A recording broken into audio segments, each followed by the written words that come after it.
Just asking as a reflection, when does it become important to be called Arab or to call someone Arab?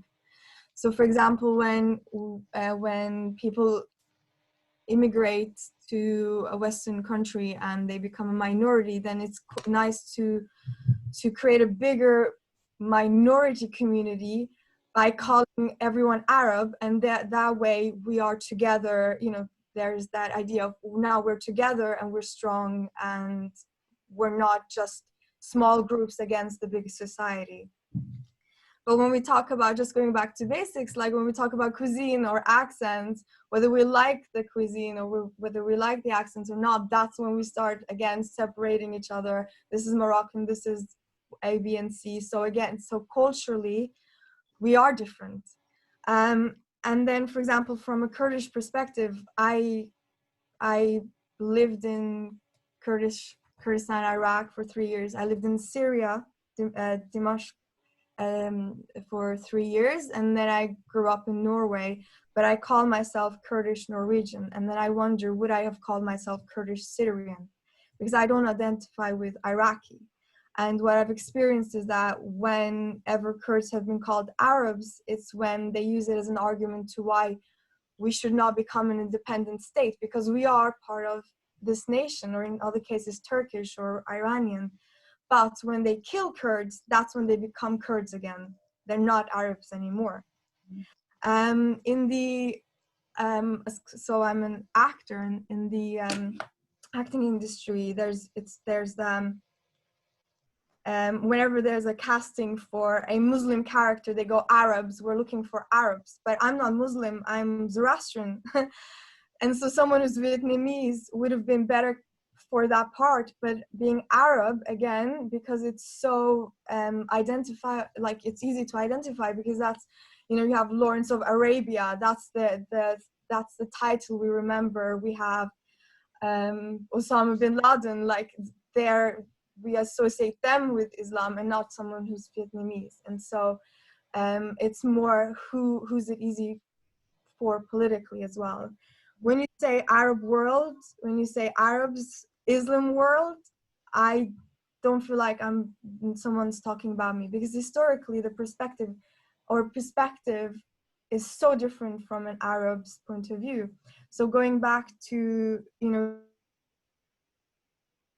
the Saddam Hussein thing, when people say that Americans and British people interfered, it's very confusing for me. My mom was secretly worked in Amnesty International during that time, and she was one of 5 who collected information from prisoners, Ba'athist victims of torture, and they collected all this information, sent it to the West to say, this is happening, come and help us. There was also an incident where, along with thousands of other Kurds, they were in this, they had like walked for 4 days fleeing from the Ba'athist soldiers, and was right under a helicopter that was shooting at Kurds and just waiting to be killed, until this American plane came, which was sent by George W. Bush the first, and the helicopter immediately, you know, got away. So when you say Americans intervened, from my perspective, it was Americans came and rescued my mother. So again, whose perspective is this coming from? Why do people in the West, you know, there are a lot of communists and a lot of socialists in Norway, and they genuinely believe in this. They're not saying it because it's cool, but they say that there were no chemical weapons in Iraq, and that confuses me. So I'm like, am I thinking about the same chemical weapons as you do? Because there's actual footage of victims of, you know, the people who were killed by chemical weapons. So you agree that it's more complicated than... It's very complicated. Yeah, exactly. That's the point I was trying to make. But at the end of the day, I think being called Arab is important for people who want to be part of a bigger community, from my perspective. And it's sometimes important to control politics, but it's also important from the Western society. So for example, you know, saying black people rather than Nigerian, Caribbean, Somalian, it's easier to put us in that one group because, you know, it's like, for me, calling me Arab is like, you wouldn't call Scottish people English. that would that would feel like you're removing their whole history. And I have big respect for Arabs. Like I have nothing against Arabs. I love the culture. Syria is still close to my heart. The food. I also you know, I identify with something else. So I feel more Kurdish, Norwegian than Iraqi, you know. And Just a Saya, quick question, please. you Do you bring it speak up. Arabic, Saya? شوية بس مو كلش زين.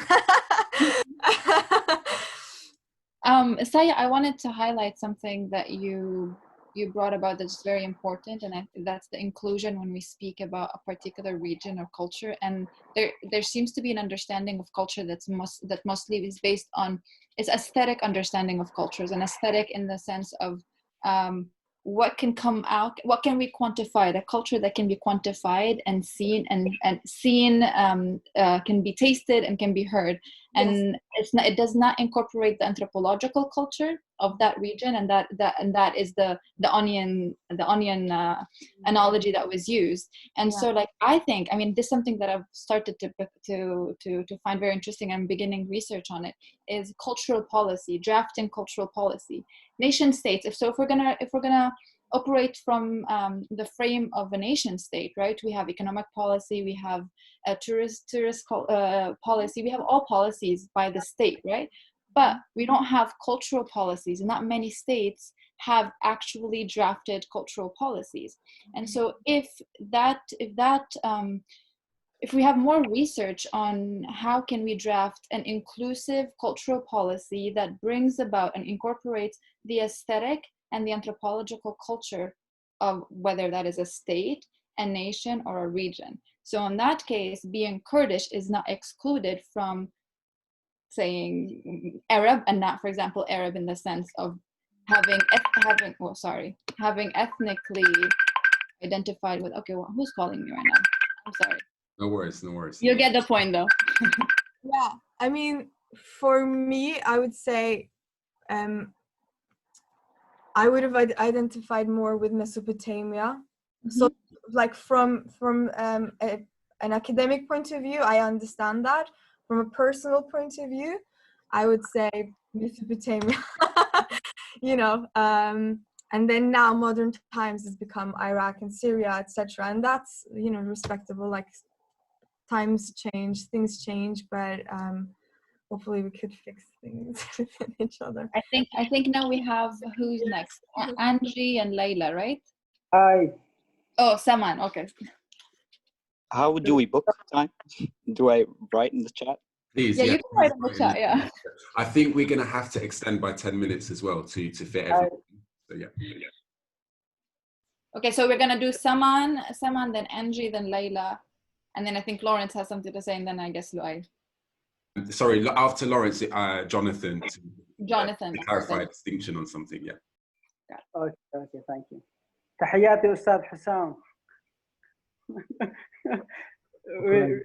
Arab close for us. Very popular, Hussam. And but let me start by our referendum. So still the question in our mind, why court even in international arena they don't recognize us as and we don't have without nation, we live without nation. In Iraq, even after regime Ba'ath regime mentality, even nowadays we can hear voice that deny us, but at the end we could still struggle to protect our identity, and at the same time we respect and we the value of the humanity and the principles of a democracy. And actually we kind of understanding the Kurdish question kind of at an pace, or there is no, let's say, way. Even we live in such arena or such time. The United Nations, let's say, the responsible to that concept of human security, and so, but in Iraq, court struggled, and we try to let get survive from the regime, and then the new threat was the Islamic State, Iraq and the Levant, and we struggle. We keep our identity safe, but actually we're suffering. So I absolutely agree with Sa. She just shared about our identity in an academic way. So we belong to the Mesopotamia, and we have, let's say, I mean, we have own language, and let's say the religion, but yeah, yeah. So it's like that. But we daily under the threat, and we in, I mean, upcoming. We don't know how thing goes, but once we held and we raise our voice, we get, I mean, threatened, and we get destroyed. So hopefully the let's say the open mind of Arab in Iraq, they understood our question and our matter and our story for freedom. That's all we need. Yeah, thank you.